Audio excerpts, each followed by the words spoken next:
What's up? I'm Joey. That's Austin. We're here to talk about the Odyssey. We both just saw it yesterday.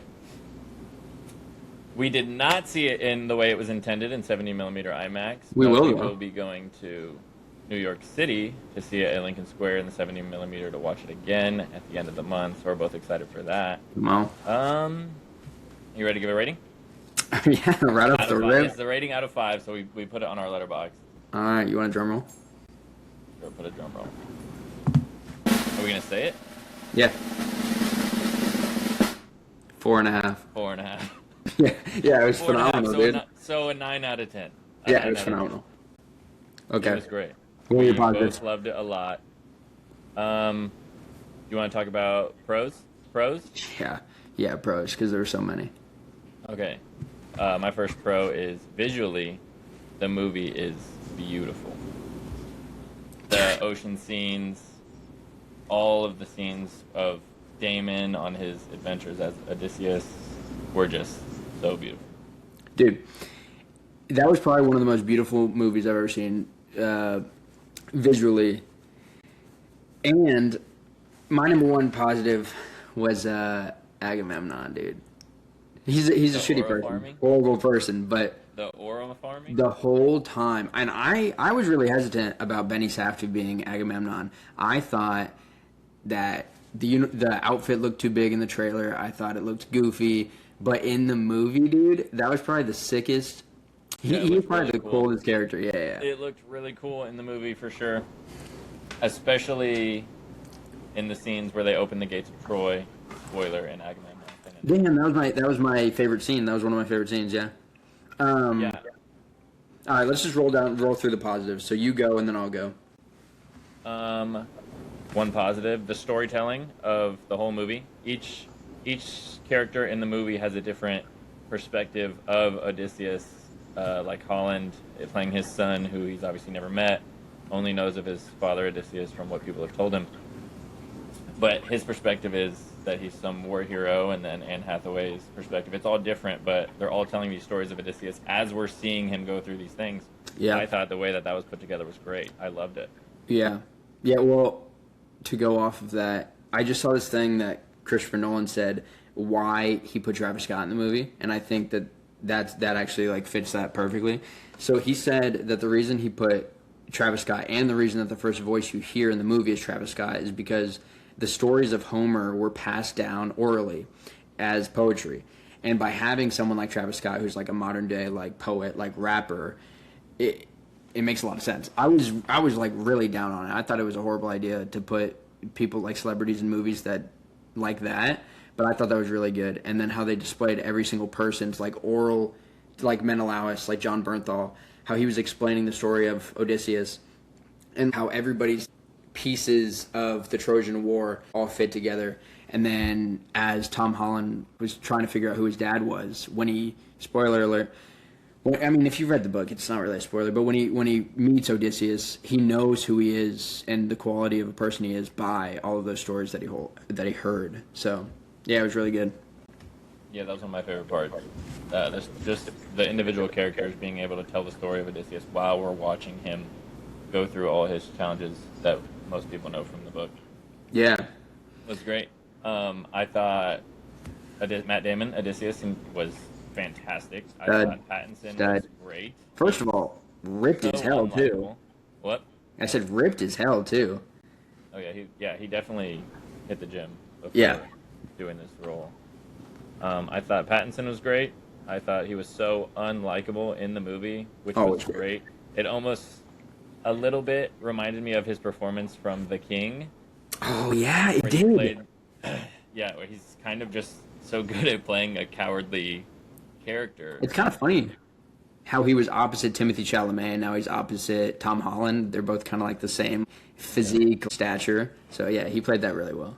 Yeah, he did great. Anne Hathaway was also amazing. I thought her performance was fantastic. Those three, I thought, and then just that you barely see John Bernthal in the movie, but No. this scene of telling the story of his perspective of Odysseus being a great general. That was great. I loved it. So good. So good. All right. Is that all your positives? Yeah. Okay. So mine, I said Agamemnon was first, my first positive. He looked so good. And he killed it. He killed it in the movie, both in the uniform, and then you didn't really see him outside the uniform except for a scene later in the movie that we'll talk about later. But he killed it. Benny Safdie killed it. I would say that Nolan's display of the emotional impact of the Trojan War is something that we've never seen before. Like in the movie Troy with Brad Pitt and Orlando Bloom. The way that I left that movie, I thought that it was such a triumph of victory, like just, a revolutionary thought. Oh, yeah, hold on. Are you gonna? I think I know what you're gonna talk about, but I have this put down as my favorite part for one of the spoilers. This is gonna be a spoiler to people who have not seen the movie.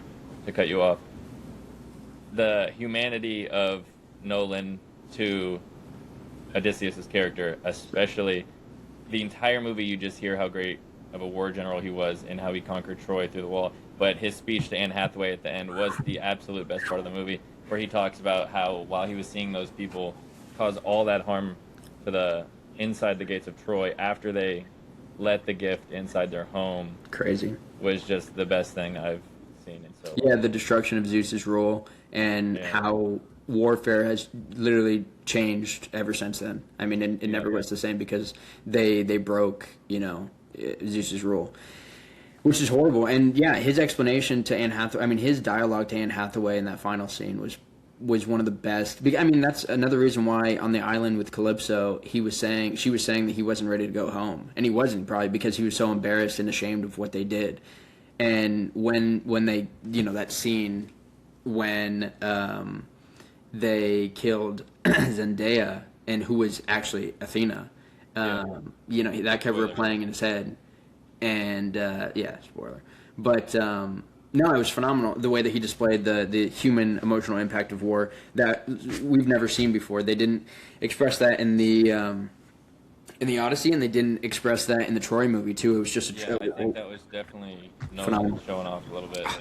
Yeah, so good. The next one is the way that Nolan instilled fear or hope in the audience with the contrast of light and dark and the senses. So in the scene with the Cyclops, how it was almost pitch black in the theater, and you could only see like little sheep, and then you just saw massive hands coming through. And then the way that he also did that because he's not he doesn't like to use CGI, so he used a lot of different lighting and different stuff to make it look how it did, and it was great. I thought it was great. It was sick, yeah, and the music was phenomenal. They used in the soundtrack. They used one of the Oppenheimer songs. I think it's American Prometheus. I think that's the track throughout the entire thing, and it was so good. And that was my next thing. I said the soundtrack was amazing, and the casting was phenomenal. I mean, the music was really good. Yeah, every single person in the cast played their role in such a believable way. Like Tom Holland with his stature and stuff, he played kind of like the.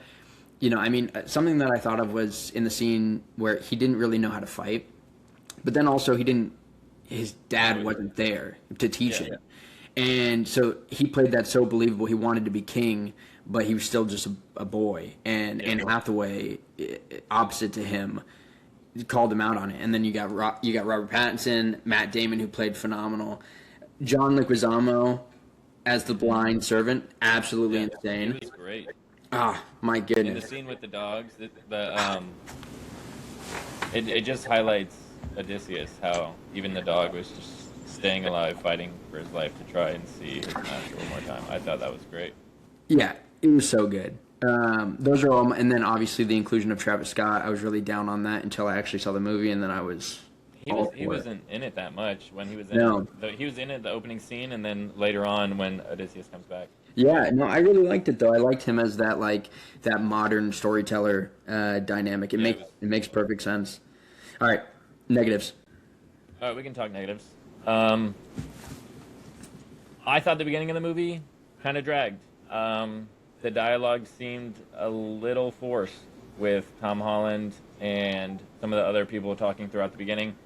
I get it's just trying to lay the foundation for the beginning of the story for people that don't know the story of Odysseus. Yeah. But it felt like it took a long time. Are you talking about like the sniveling bastard comment with Robert Pattinson? Like you didn't like that?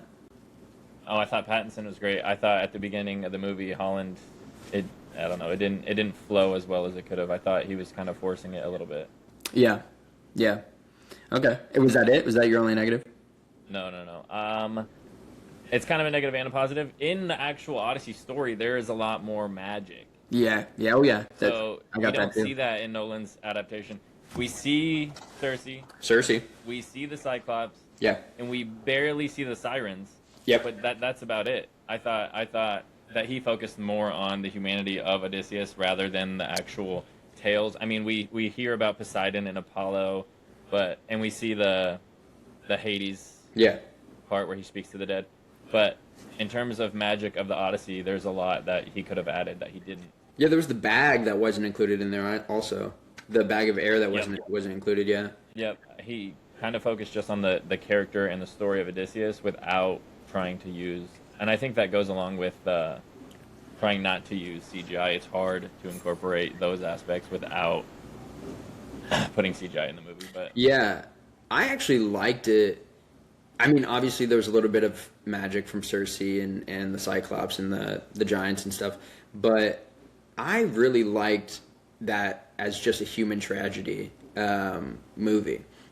Like it is cool. I mean, there was some crazy monsters and stuff like that we saw, but like just how they highlighted Odysseus' story and how the impact that it had on Penelope and stuff like that. I actually enjoyed that more than if it was just a normal like no shade, but like Percy Jackson type movie. I enjoyed it more that way. yeah, just because of how deep he dives into the characters, for sure. Yeah. I also thought the parts with Calypso took you out of it a little bit. Yeah. Yeah, I mean, if you don't know the story, for sure. I mean, he was trapped there for Especially in the 7 story, years. she is a little bit more devious. Yeah, she trapped him there. In the movie, it doesn't kind of portray her as trapping him until the Yeah. end, and then she kind of lets him go and is Yeah. like, "You belong here." But in the story, she begs him to stay and offers him immortality Yep. and eternal youth to try and get him to stay. In the movie, it's kind of like, "You've been healing here, and now it's your time to go." That's exactly right. Yeah, in the book, it was completely different. Like he was a prisoner there until he had to make that decision whether or not to get immortality and stay there or leave. All right, what else you got? In terms of cons, Yeah. that was about it. Okay. Just the lack of magic, even though he did incorporate a lot of things that we both Yeah. liked. I've liked to see more, but I think the story that he went with Odysseus and how Matt Damon was so good at showing that character and how human it was, I thought it counteracted it pretty well. Yeah. But other than that, I thought the beginning, I talked about a little bit, it takes a little bit to get into, I feel like. Yeah, no, I mean, I agree. I think in the beginning it was a little slow, and then the whole rest of the movie, the whole like 2.5 hours after the beginning part, like you were kind of enthralled the whole time with the music, with the lighting, with the Yeah, the monsters. scenes are very intense. The Oh, yeah. scene inside the Trojan horse with the water Yes.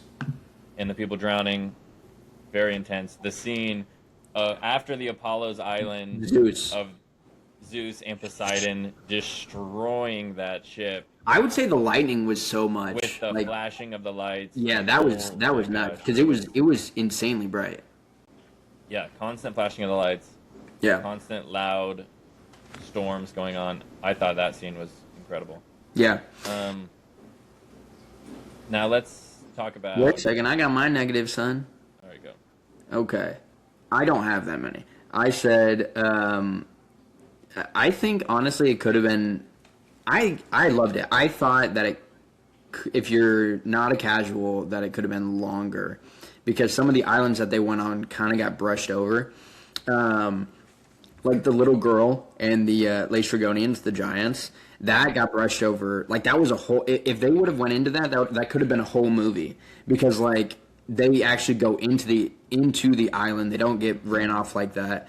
They meet the queen giant and stuff, and then after they run off, after they meet the queen, then they destroy all of the ships with the boulders and stuff. And so, which is fine though, because if they dove into that, it could have been a whole movie, and people would have been taken out of it.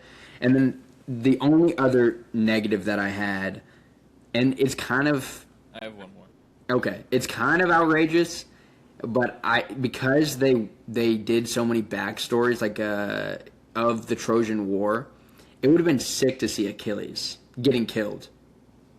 Oh, if they showed it. Wow. Yeah, that's what I was waiting on. Like all those scenes in the Trojan War, I was waiting for Achilles to show. I'm kind of glad he didn't, because this just puts a lot of pressure. For Yeah, people that on love the that actor, it could have been character Brad Achilles Pitt. so much.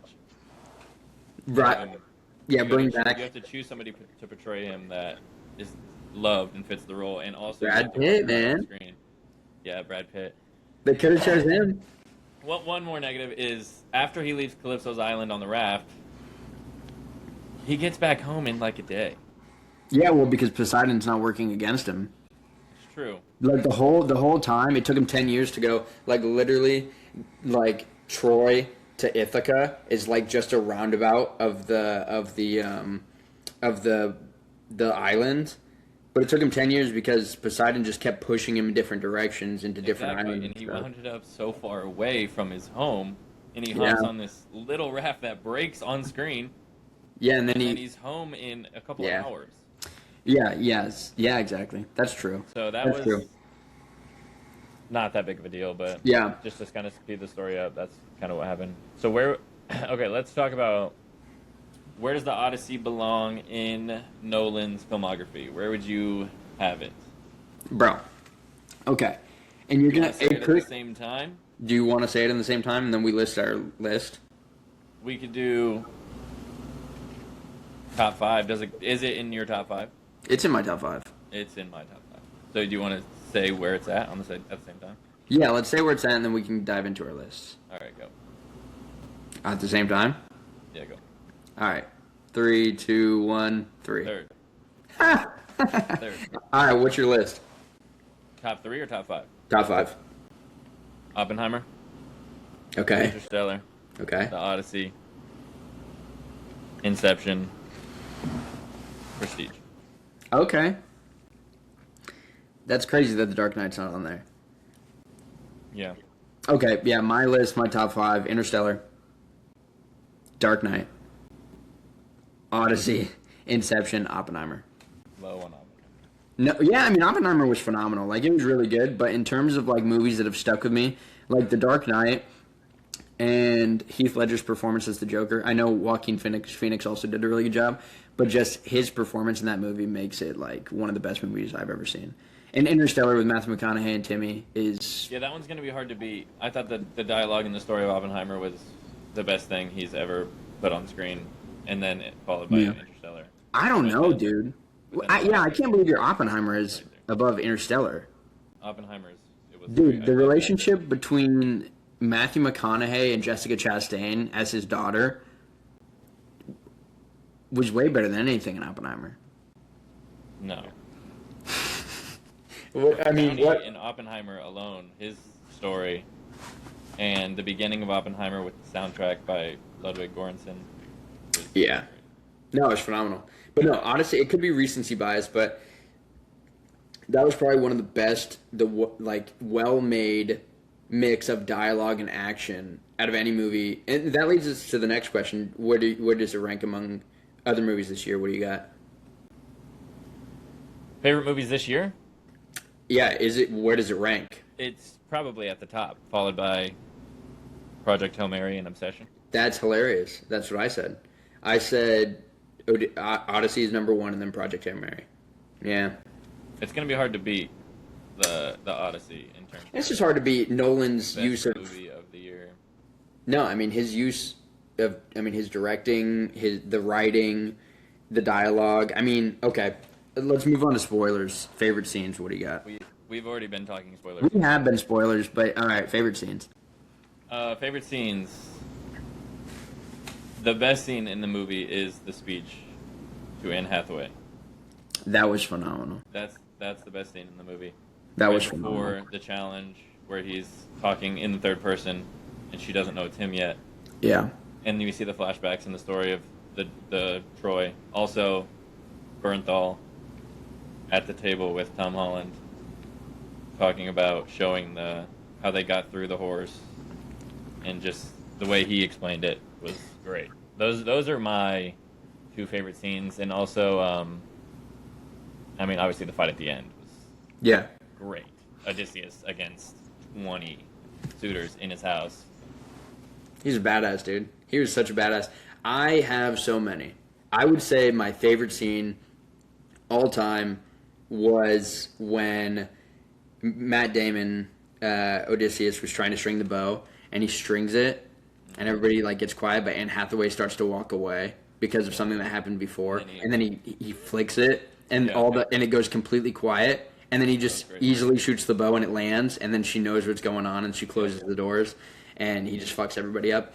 Yeah, that was phenomenal. I would say the scene, the dog waited 20 years.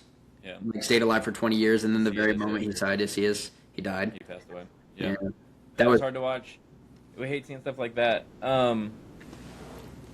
The bow scene was great. So sick. If you've read the Odyssey, you knew that was coming. It was great. They even foreshadowed it in the beginning of the movie of her trying to get Tom to string the bow, and that's what triggers the conversation of he could do it and nobody else could do it. Yep. And I thought Pattinson did great of lying to everybody. Yeah, that he took care of signing. Yeah, saying that Odysseus wouldn't let him go when he kind of cowered it out there. Yeah, he promised Sinon that if he went in his place, he'd take care of his family, and then never did. And he obviously did not. Yeah. So I thought he did a great job. He was definitely a high for me because of just how much you dislike him in the movie. Yeah, I got two more. I got when Tom Holland doesn't know that it's Odysseus, but he kind of knows. And he asks, like, are you bringing Odysseus' vengeance? And he says, I'm bringing it all. And then the music, like goes down, and he walks out the door, and it's so sick. And then when they open the gates of Troy, and Agamemnon is just standing there in the center. Holy shit, he looks like Darth Vader. That's going to be in all the TikTok edits of the movie. If the Dude, so sick. Yeah. Oh, I do have another negative, though. Lupita Nyong played both Helen and Helen's sister. Yeah, it's twins. That was confusing. I didn't think it was too bad because they showed it well. Yeah, I was confused. I mean, the only distinguisher was probably her face.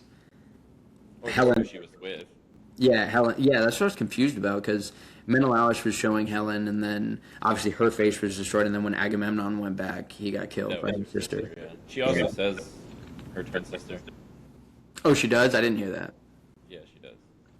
Okay, well, that makes a lot more sense then. That makes a lot more sense. Well, you got anything else on the Odyssey?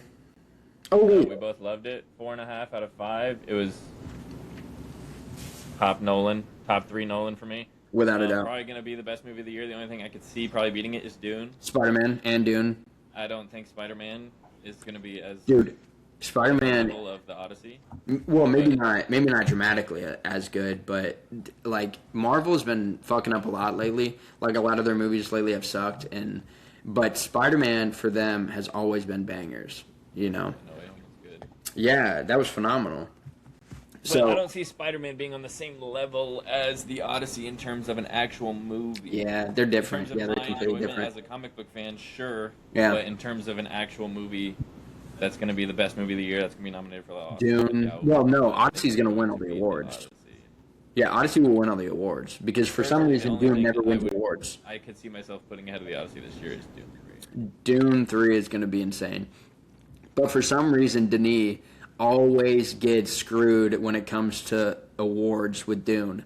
Like that's gonna be the biggest, like throughout history when they look back at movies, they're gonna like look at the Dune trilogy and how they never won. They like hardly won any awards. And yeah, it's gonna be the biggest tragedy of. Well, they did the same thing with the Lord of the Rings, and then the third one got all the nominations and everything like that. So hopefully it's the same there. Yeah. All right, what you got bracket-wise? Explain what we're doing here. Okay, yeah, after watching the Odyssey, we put together a bracket. Well, I put it together, so he doesn't know what's coming. Nope. Of just swordsmen throughout fiction stories, and we're going to put them head-to-head and see who would win in a fight. Okay, okay. So this is just a mix of TV shows and movie characters. Kind of, if they were in a Coliseum one-on-one, who would come out alive? 1v1. All right, while you do that, we can talk and we can resume the episode. But yeah, man, that was so hard last night. After that movie, I wanted to talk about it so much. Every single scene was so well done.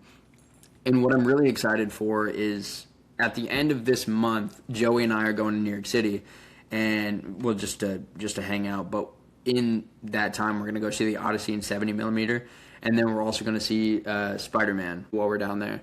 And they obviously shot it in IMAX for IMAX, and so I want to see it in the way that it was shot in the original negative. So yeah, I'm super hyped for that. You have everything pulled up? We are going to do a bracket of fictional characters fighting one-on-one just to see who would win. We have 16 seeds. It's random, so we don't have a 1 seed or a 16 seed. And we're going to talk about who would win. The situation is kind of in a coliseum, one-on-one, who comes out alive. First matchup, Legend of Zorro from The Legend of Zorro and Jon Snow from Game of Thrones.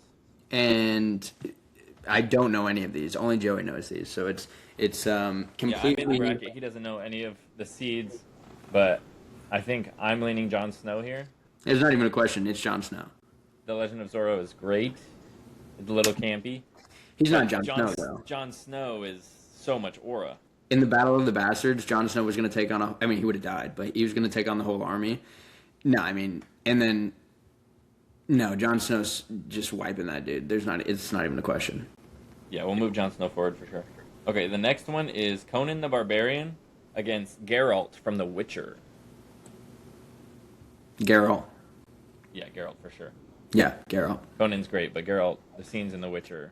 It would have been funny... It would have been funny if you put Conan versus Khal Drogo, because I do have another Game of Thrones character, but it's not Khal. All right, well I got Geralt. Geralt takes down Conan. We'll go. The next one is Ragnar from Vikings against Paul Atreides. Paul. It's Paul. Paul is probably a favorite to win the whole thing.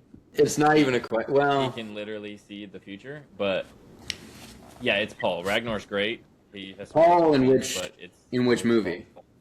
In the second one or the third? These are all their on-screen adaptations versus each other. Okay, so current Paul, which is the second movie. Second movie, Paul against Ragnar. He's smoking him. It's tough. It's not even a question, dude. Paul. I don't even think Ragnar beats Austin Butler's character. No. So we'll move Paul. Yeah. The next one will go Maximus from Gladiator. Okay. Against Daemon Targaryen from House of Dragon. Also, not a question. Daemon is wiping this dude. It's close. It's close. Well, maybe because Maximus Decimus Meridius is a badass, but Daemon's wiping this dude. There's not even a question. I love Daemon, but this is Daemon without a dragon in a coliseum, 1v1. Nah, Daemon's about it, dude. Max. Damon is about it. You said Maxis? I think it's Max. No, dude. Daemon. Yeah, I mean, Daemon kind of slays through the whole island scene in the first season, and then if you're watching the third season, he does do a lot of damage. We'll move Daemon through. He smokes. Yeah, dude. All throughout the House of the Dragon, everybody talks about how Daemon will take on a whole army. Like, that dude is fearless. He would smoke Maximus. Yeah. Okay. We'll move Daemon through, but I think Max is getting a hard matchup. The next one we'll do Aragorn from Lord of the Rings. Yep. Against Odysseus. This is like a 1 seed, 2 seed matchup here.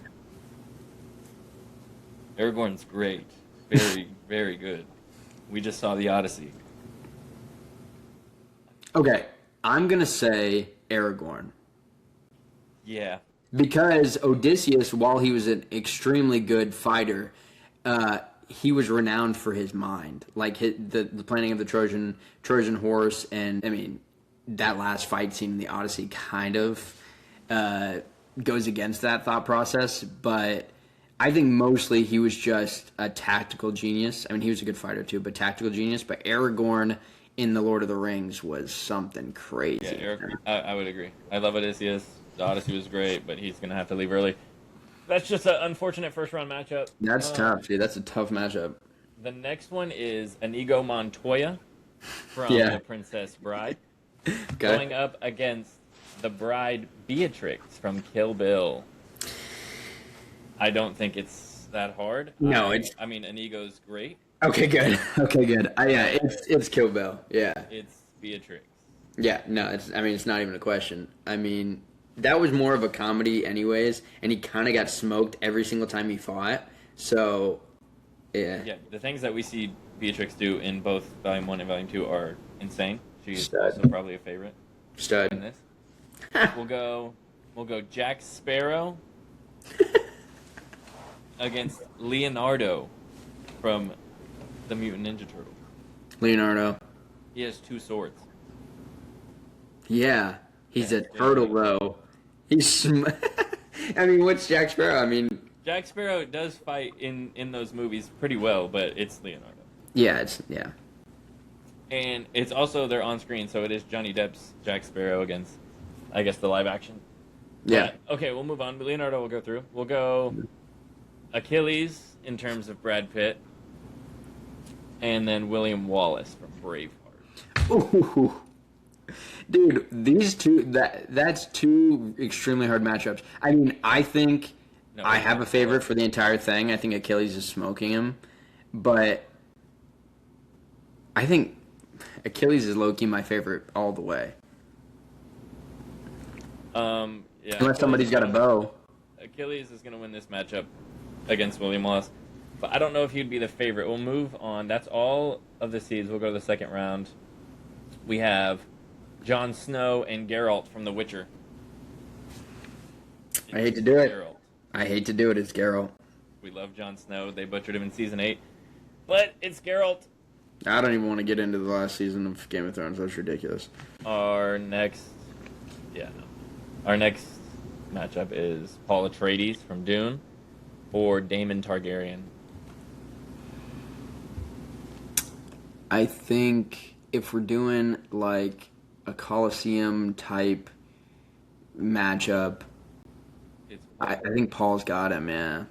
I think Paul's got him. I mean, Damon's a stud, but Paul in the second in Dune 2, I mean, there's not many people that are going to beat him. We only After he really got- see his skill in the ending of Dune 2, but knowing what he can do.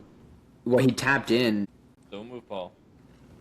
The next one would be Aragorn from Lord of the Rings against Beatrix from Kill Bill. She's got the katanas, man. I think Against Beatrix is Aragorn. winning, dude. You think she beats Aragorn? I think Lord of she the Rings? beats Aragorn. That's a fun matchup. I agree. Yeah, no, she's an animal, man. And with 2 katanas, she's so much faster. She's so much. I mean, and they're in the Coliseum, so I mean, realistically, they both have armor. It's not even. Yeah, I think she's smoking him. She's so much faster. Yeah, I don't think it's. I mean, people are probably going to think that it's pretty close because of how good he is in Lord of the Rings, but if People are you've gonna seen- dick if right you've seen the Aragorn. Kill Bill movies, you know. what Yeah, he can do with those she's an sword animal. swords. Okay, we'll move on to Leonardo from Teenage Mutant Ninja Turtles against Achilles. And I want to go Leonardo, but it's Achilles. It has to be Achilles, especially because none of these characters have bows. Like, I honestly don't think anybody's gonna beat Achilles. Like, we saw Brad Pitt's Achilles against Hector, who was like the greatest Trojan warrior of all time, and he was just toying with him. He smoked him. There's nobody beaten. In my mind, that's an easy matchup. Achilles just went in. Yeah, Achilles probably beats Leonardo. I mean, he's got 2 swords. He can jump and do flips, but Achilles has got a shield and a sword. Achilles is Achilles. Man, I think he's fine. I mean, it's tough. Leonardo's great. Well, he's got a shell. I mean, he's got a shield in that way. But I think if they're facing one another, and even if Leonardo's doing all of his acrobatics, I still think Achilles is smoking him. Yeah, it's tough. We'll go with the semifinal is Geralt from The Witcher against Paul Atreides from Dune.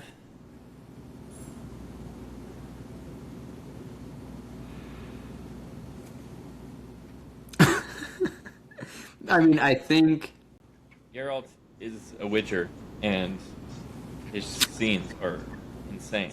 and he's so much stronger. He's fast. I would love to say Paul because I love Dune and I No, love Paul it's Atreides. Paul. You think it's Paul? I don't know, man. I don't know. Like if you like You can Witcher literally with see the fight happen. That's true.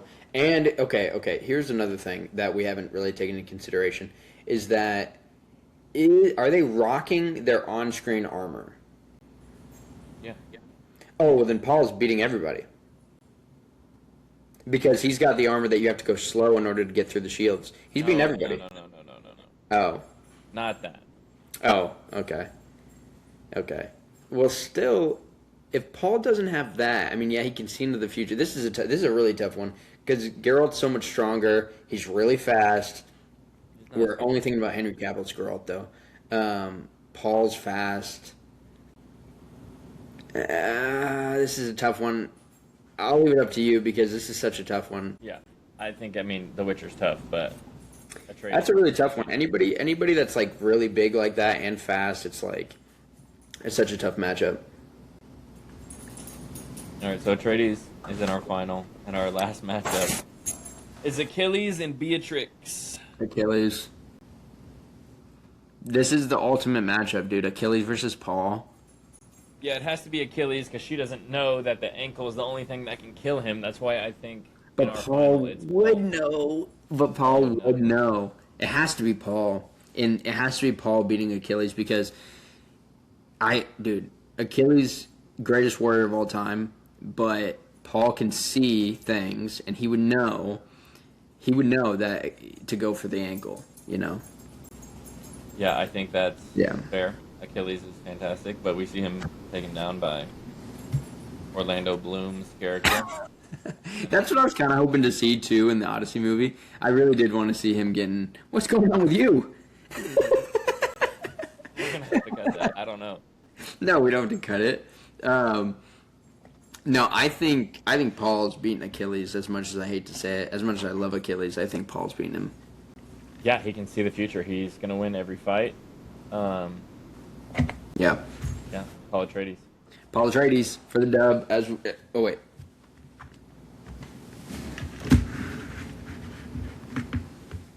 The GOAT. The Dune posters.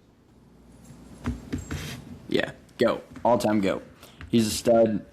He's smoking them. Yeah, dude, I can't wait for Dune 3. That new trailer came out, and oh my gosh, it looks phenomenal. Yeah, we'll watch the trailer and talk about it. Oh yeah. Next one we'll upload it to TikTok. Oh yeah. All right. So how are we doing this for the listeners? What are we doing when we release? Are we doing once a week, every Wednesday, or what are we doing? Just do once a week, but we'll upload on TikTok a couple times a week. Yeah. So follow the TikTok. It's as listed right here. Cartwright takes with both of us. So Sweet. Peace out. all right. See ya. Thanks for listening. Go watch the Odyssey. Come on.